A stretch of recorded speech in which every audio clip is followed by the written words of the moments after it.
News ലൈവിലേക്ക് സ്വാഗതം. ഇന്നത്തെ വീഡിയോയിൽ എന്താണ് വഖഫ് ബിൽ എന്ന് വിശദമായി പരിശോധിക്കാം. വീഡിയോ മുഴുവനായിട്ട് കാണുക. വീഡിയോ ഇഷ്ടമായെങ്കിൽ ലൈക്ക് ചെയ്യാനും ഷെയർ ചെയ്യാനും സബ്സ്ക്രൈബ് ചെയ്യാനും മറക്കരുത്.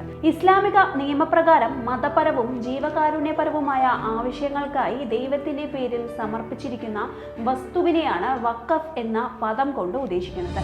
ഒരു വരുമാനവും പ്രതീക്ഷിക്കാതെ ദൈവത്തിന്റെ പ്രീതി മാത്രം പ്രതീക്ഷിച്ചാണ് ഒരു വസ്തു വഖഫ് ചെയ്യുന്നത്.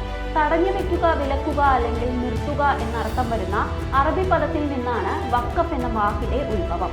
വിദ്യാഭ്യാസ സ്ഥാപനങ്ങൾ, ശ്മശാനങ്ങൾ, പള്ളികൾ, ഷെൽട്ടർ ഹോമുകൾ, കബറടങ്ങളും ദർഗകളും വിദ്യാഭ്യാസ സ്ഥാപനങ്ങൾ എന്നിവയുടെ നടത്തിപ്പിന് വേണ്ടിയാണ് സാധാരണ ഭൂമി വഖഫ് ചെയ്യാറുള്ളത്. ഗുണഭോക്താക്കൾ മാറിയാലും ഒരു വസ്തു വഖഫായി പ്രഖ്യാപിച്ചു കഴിഞ്ഞാൽ പിന്നീട് അത് തിരിച്ചെടുക്കാൻ സാധിക്കില്ല. ദൈവത്തിന് സമർപ്പിക്കപ്പെട്ടത് എന്നും ദൈവത്തിന്റെ ഉടമസ്ഥാവകാശത്തിലായിരിക്കും എന്ന് ചുരുക്കം. വഖഫ് വസ്തു പരിപാലിക്കുന്നത് ഒരു മുത്തവല്ലിയാണ്. എന്നാൽ മേൽനോട്ടക്കാരൻ എന്നതിനപ്പുറം മുത്തവല്ലിക്ക് വഖഫിൽ അവകാശവും ഉണ്ടായിരിക്കില്ല. ചരിത്രം പരിശോധിക്കുമ്പോൾ ബ്രിട്ടീഷ് പൂർവ്വ ഭരണകാലത്ത് തന്നെ ഇന്ത്യയിൽ വഖഫ് എന്ന ആശയം നിലനിന്നിരുന്നതായി കാണാം. ഡൽഹി സുൽത്താനേറ്റിന്റെ കാലഘട്ടത്തിലാണ് വഖഫ് ഇന്ത്യയിൽ പ്രാബല്യത്തിൽ വരുന്നത്. സുൽത്താൻ മുയ്സുദ്ദീൻ സാംഗോർ പള്ളി പണിയാനായി 2 ഗ്രാമങ്ങൾ വിട്ടു നൽകുകയുണ്ടായി. പതിയെ ഭൂമി വഖഫ് ചെയ്യുന്നവരുടെ എണ്ണം വർദ്ധിച്ചു. അക്കാലത്ത് ഒരു ഔദ്യോഗിക നിയമമൊന്നും നിലവിലില്ലായിരുന്നു. പിന്നീട് ബ്രിട്ടീഷ് ഭരണകാലത്ത് 1913 ദി മുസൽമാൻ വഖഫ് വാലിഡേറ്റിംഗ് ആക്ട് എന്ന നിയമം കൊണ്ടുവന്നു. 1923 വഖഫ് മാനേജ്മെന്റിൽ കൂടുതൽ സുതാര്യത ഉറപ്പുവരുത്താനായി മുസൽമാൻ വഖഫ് ആക്ടും അവർ കൊണ്ടുവന്നു. സ്വാതന്ത്ര്യത്തിന് ശേഷവും വഖഫ് നിയമങ്ങൾ തുടർന്നു. 1954 ദി സെൻട്രൽ വഖഫ് ആക്ട് എന്ന നിയമം നിലവിൽ വരികയും ചെയ്തു. 1954 കേന്ദ്ര സർക്കാർ വഖഫുകളുടെ പ്രവർത്തനം ഏകോപിപ്പിക്കാൻ കൊണ്ടുവന്ന നിയമത്തിന്റെ അടിസ്ഥാനത്തിൽ വഖഫ് സ്വത്തുക്കളുടെ വിനിയോഗത്തിന് മേൽനോട്ടം വഹിക്കാൻ സംസ്ഥാന തലത്തിൽ വഖഫ് ബോർഡുകളും കേന്ദ്ര തലത്തിൽ വഖഫ് കൗൺസിലും സ്ഥാപിച്ചു. ഈ നിയമം റദ്ദാക്കി 1995 വഖഫ് ബോർഡുകൾക്ക് കൂടുതൽ അധികാരം നൽകുന്ന വഖഫ് നിയമം നടപ്പാക്കി. 2013 മറ്റൊരു ഭേദഗതി കൂടി വന്നു.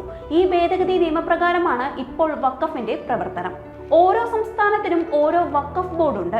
വഖഫ് സ്വത്തുക്കളുടെ രജിസ്ട്രേഷൻ, രേഖകൾ സൂക്ഷിക്കൽ, ഉപയോഗം നിരീക്ഷിക്കൽ, ജീവകാരുണ്യമാണ് വിനിയോഗത്തിന്റെ അടിസ്ഥാനമെന്ന് ഉറപ്പാക്കൽ തുടങ്ങിയവയാണ് വഖഫ് ബോർഡുകളുടെ ഉത്തരവാദിത്തം.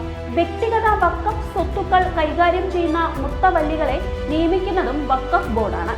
വഖഫ് ബോർഡുകളുടെ മേൽനോട്ടവും ഏകോപനവും നിർവഹിക്കുന്ന കേന്ദ്ര സംവിധാനമാണ് വഖഫ് കൗൺസിൽ.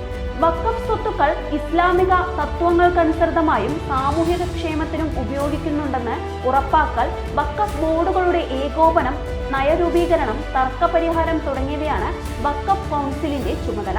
കോടതികളുടെ ജോലിഭാരം കുറയ്ക്കാൻ ഉദ്ദേശിച്ചുള്ള ബദൽ തർക്കപരിഹാര സംവിധാനമാണ് വഖഫ് ട്രൈബ്യൂണലുകൾ. ഓരോ സംസ്ഥാനത്തും ഓരോ ട്രൈബ്യൂണൽ ഉണ്ടാകും. വഖഫ് ബോർഡ് ഫണ്ട് ഉപയോഗിച്ചാണ് പ്രവർത്തനം. സിവിൽ കോടതിക്കുള്ള അധികാരങ്ങൾ ട്രൈബ്യൂണലിനുമുണ്ട്. ട്രൈബ്യൂണലിന്റെ തീരുമാനങ്ങൾ അന്തിമവും കക്ഷികൾക്ക് ബാധകവുമാണ്. ട്രൈബ്യൂണൽ രൂപീകരിക്കുന്നത് സംസ്ഥാന സർക്കാരാണ്. ചെയർപേഴ്സൺ ജുഡീഷ്യൽ ഓഫീസർ ആയിരിക്കും. ക്ലാസ് 1 കുറയാത്ത റാങ്കുള്ള ജില്ലാ സെഷൻ സിവിൽ ജഡ്ജ്, സംസ്ഥാന സിവിൽ സർവീസ് ഉദ്യോഗസ്ഥൻ, മുസ്ലിം നിയമത്തിലും നിയമശാസ്ത്രത്തിലും അറിവുള്ള ഒരു വ്യക്തി എന്നിവരാണ് ട്രൈബ്യൂണലിൽ ഉണ്ടാകുക. 1995 വഖഫ് നിയമത്തിലെ 44 വകുപ്പുകളിൽ മാറ്റം വരുത്തുന്നതാണ് 2025 ഭേദഗതി. ഇത് വഖഫ് ബോർഡുകളുടെ അധികാരപരിധിയും സ്വത്ത് വിനിയോഗവും നിയന്ത്രിക്കുന്നു. പഴയ നിയമപ്രകാരം ഭൂമി ഉൾപ്പെടെയുള്ള സ്വത്തുക്കൾ വാക്കാൽ വഖഫാക്കാം. എന്നാൽ പുതിയ ഭേദഗതി അനുസരിച്ച് കൃത്യമായ രേഖകളുടെ അടിസ്ഥാനത്തിൽ മാത്രമേ ഭൂമി വഖഫ് ചെയ്യാൻ കഴിയൂ. ഭാവിയിൽ തർക്കങ്ങളുണ്ടായാൽ മതിയായ തെളിവുണ്ടാവില്ല എന്നാണ് ഈ വ്യവസ്ഥയ്ക്ക് സർക്കാർ നൽകുന്ന ന്യായീകരണം. കാലകാലങ്ങളായി മതപരമോ ജീവകാരുണ്യപരമോ ആയ ആവശ്യങ്ങൾക്കായി ഉപയോഗിക്കുന്ന ഭൂമിയെ വഖഫ് ഭൂമിയായി പ്രഖ്യാപിക്കാൻ മുൻപ് കഴിയും. എന്നാൽ ഭേദഗതി പ്രകാരം ഉപയോഗത്തിലൂടെ വഖഫ് എന്ന ആശയം റദ്ദാക്കപ്പെടും. വഖഫ് ഭൂമി സർവേ നടത്താൻ മുൻപ് സംസ്ഥാന സർക്കാരുകൾക്ക് സർവേ കമ്മീഷണറെയും അസിസ്റ്റന്റ് കമ്മീഷണർമാരെയും നിയമിക്കാം. എന്നാൽ ഭേദഗതി പ്രകാരം അതത് ജില്ലാ കളക്ടർമാരാണ് സർവേ നടത്തേണ്ടത്. ഏതെങ്കിലും വഖഫ് സ്വത്ത് സർക്കാർ വകയാണോ എന്ന് സംശയമുണ്ടായാൽ അന്വേഷിച്ച് തീരുമാനമെടുക്കേണ്ടതും കളക്ടറാണ്. അതായത് തർക്കങ്ങളിൽ വഖഫ് ട്രൈബ്യൂണലിന്റെ പകരം കളക്ടർ തീരുമാനമെടുക്കും. കളക്ടർ റിപ്പോർട്ട് സമർപ്പിക്കും വരെ തർക്കമുള്ള സ്വത്തുക്കൾ വഖഫായി കണക്കാക്കില്ല എന്നും പുതിയ വ്യവസ്ഥയിൽ പറയുന്നുണ്ട്. അതായത് സർക്കാർ അന്തിമ തീരുമാനം എടുക്കും വരെ തർക്കവസ്തുവിൽ വഖഫിന് നിയന്ത്രണമുണ്ടാകില്ല. വഖഫ് ട്രൈബ്യൂണലുകളുടെ ഘടന മാറ്റിയാണ് പുതിയ ഭേദഗതി കൊണ്ടുവരുന്നത്. അംഗങ്ങളിൽ ഒരാൾ ഇസ്ലാമിക നിയമങ്ങളിൽ പണ്ഡിതനായിരിക്കണമെന്ന നിലവിലെ വ്യവസ്ഥ റദ്ദാകും. ട്രൈബ്യൂണലുകളുടെ വിധിക്കെതിരെ 90 ദിവസത്തിനകം കോടതികളിൽ അപ്പീൽ നൽകാനും ഭേദഗതി നിയമത്തിൽ വ്യവസ്ഥയുണ്ട്. വഖഫ് ബോർഡുകളുടെയും വഖഫ് കൗൺസിലുകളുടെയും അടിസ്ഥാന രൂപം തന്നെ പൊളിച്ചെഴുതുന്നതാണ് പുതിയ ഭേദഗതി. ഇപ്പോൾ ബോർഡിലെയും കൗൺസിലിലെയും എല്ലാ അംഗങ്ങളും മുസ്ലിമുകളാണ്. ഭേദഗതി പ്രകാരം മുസ്ലിമുകളല്ലാത്ത 2 അംഗങ്ങളെങ്കിലും വേണം. ഏതെങ്കിലും സ്വത്ത് വഖഫാണോ എന്ന് ബോർഡിന് തോന്നിയാൽ അതേക്കുറിച്ച് അന്വേഷിക്കാനും തീരുമാനമെടുക്കാനും ഇപ്പോൾ വഖഫ് ബോർഡുകൾക്ക് കഴിയും. പരാതികൾ ഉണ്ടായാൽ വഖഫ് ട്രൈബ്യൂണലിനെ സമീപിക്കുകയും ചെയ്യാം. പുതിയ ഭേദഗതി പ്രകാരം ഈ അധികാരം ഇല്ലാതാക്കും. നിയമം പ്രാബല്യത്തിൽ വന്ന തീയതി മുതൽ 6 മാസത്തിനുള്ളിൽ ഓരോ വഖഫ് സ്വത്തും ഒരു കേന്ദ്ര പോർട്ടലിൽ രജിസ്റ്റർ ചെയ്യണം.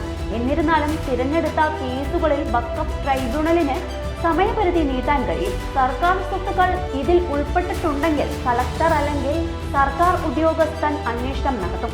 ഇത്തരത്തിൽ ഡേറ്റാബേസിൽ രജിസ്റ്റർ ചെയ്തില്ലെങ്കിൽ വഖഫ് സ്വത്ത് തർക്കവുമായി കോടതിയെ സമീപിക്കാനുള്ള അവകാശം നഷ്ടപ്പെടും.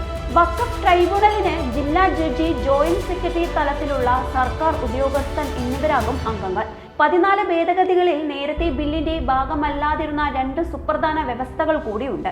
1. ആദിവാസി ഭൂമി വഖഫാക്കാൻ പാടില്ല. 2. വിവിധ നിയമങ്ങളിലൂടെ ചരിത്ര സ്മാരകങ്ങളായി പ്രഖ്യാപിച്ച മന്ദിരങ്ങൾ വഖഫ് സ്വത്താക്കാൻ പാടില്ല.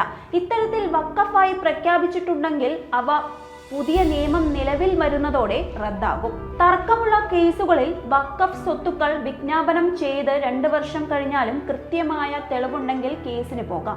നിലവിൽ വഖഫ് രജിസ്ട്രേഷനില്ലാത്ത സ്വത്തുക്കൾ വഖഫ് രജിസ്റ്റർ ചെയ്യുമ്പോൾ പത്രപരസ്യം നൽകണം. ചുരുങ്ങിയത് 5 വർഷമായി ഇസ്ലാം മതം അനുഷ്ഠിക്കുന്ന വ്യക്തി നൽകുന്നതേ വഖഫ് ആകൂ. ഇസ്ലാം മതവിശ്വാസ പ്രകാരമാണ് ജീവിക്കുന്നതെന്ന് തെളിയിക്കണം.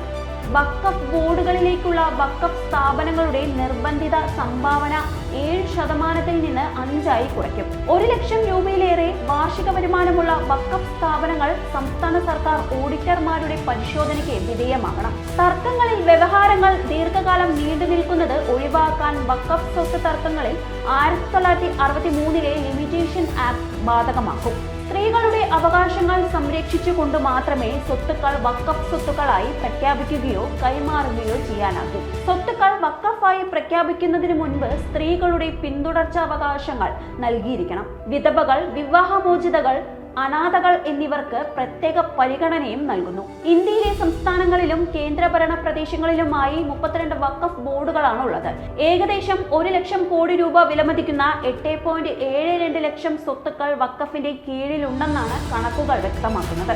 ഇന്ത്യൻ ഭരണഘടനയുടെ 26-ാം വകുപ്പ് ഇന്ത്യയിലെ എല്ലാ മതസ്ഥർക്കും തങ്ങളുടെ സ്ഥാപനങ്ങൾ നിർമ്മിക്കാനും കൈകാര്യം ചെയ്യാനും മൗലികാവകാശം ഉറപ്പു നൽകുന്നു. എല്ലാ മതസമുദായങ്ങളിലും ഈ കൃത്യനിർവഹണത്തിന് സർക്കാർ പിന്തുണയുള്ള സംവിധാനങ്ങളുമുണ്ട്. ഹിന്ദു സമുദായത്തിൽ വിവിധ മത എൻഡോൺമെന്റ് നിയമങ്ങൾ അനുസരിച്ച് ദേവസ്വം ബോർഡ് അടക്കമുള്ള സംവിധാനങ്ങളാണ് ഈ പരിപാലകർ. സിഖ് സമുദായത്തിന് ഗുരുദ്വാര നടത്തിപ്പിന് പ്രത്യേക നിയമമുണ്ട്. വിവിധ ക്രൈസ്തവ സഭകൾ ഇന്ത്യൻ കമ്പനീസ് ആക്ട് പ്രകാരം രജിസ്റ്റർ ചെയ്ത് അവരുടെ സ്ഥാപനങ്ങളും ആരാധനാലയങ്ങളും പരിപാലിക്കുന്നു. ഈ വീഡിയോയിലൂടെ നിങ്ങൾക്ക് എന്താണ് വഖഫ് ബിൽ എന്ന് മനസ്സിലായി കാണുമെന്ന് വിശ്വസിക്കുന്നു. അടുത്തൊരു വീഡിയോയുമായി നമുക്ക് വീണ്ടും കാണാം. നന്ദി, നമസ്കാരം. നാഷൻ ന്യൂസ് ലൈവ്, സത്യം, ചരിത്രം, വർത്തമാനം.